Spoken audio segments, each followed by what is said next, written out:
All right, so the Ukrainians recently liberated Izium, the city of Izium in the Kharkiv region. And they're calling this, what you see right here in front of you, they're calling it a mass grave. They're saying the Russians, they committed genocide, and this is a mass grave.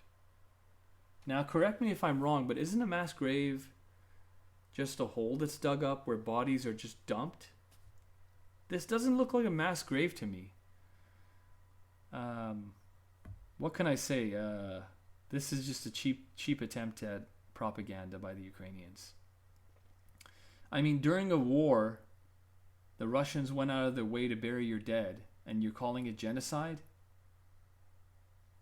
I mean, yeah, it's a makeshift cemetery, but it's not a mass grave. I mean, come on. Let's be serious. They're calling it the second Bucha. Now, in Bucha, civilians died. But you know what? In the first few days of the invasion, the Ukrainian government asked civilians to attack Russian armored convoys.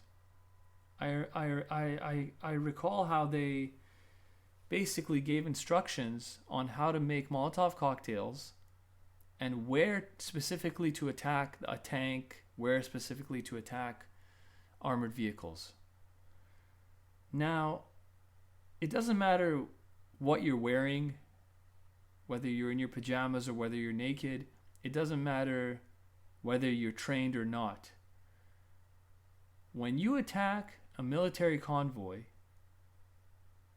you are then considered, according to the Geneva Convention, an armed combatant.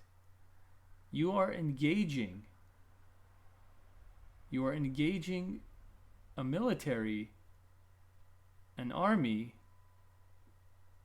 and so that those soldiers have a right to retaliate according to international law, because you are an armed combatant when you engage them.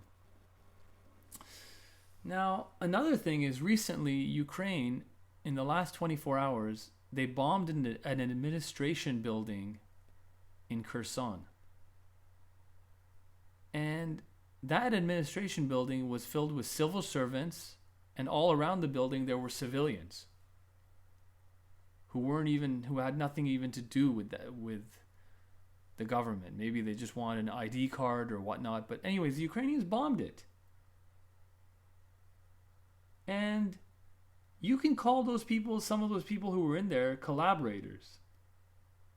But at the end of the day, someone has to run the city regardless of who's in charge, someone has to run the city. Someone has to administrate everything. So that could be considered terrorism. That could be considered a war crime. Telling untrained, unarmed civilians to attack a professional army, that could be considered a war crime. Today, in the last 24 hours, the Ukrainians also killed several members of the government in the Russian-occupied regions. They killed a prosecutor and his deputy, and they killed another civil servant and his wife. And these people are unarmed civilians, and Ukraine is targeting them and killing them. They're saying they're collaborators. Anyways, tell me what you think in the comments below. All right? Thank you.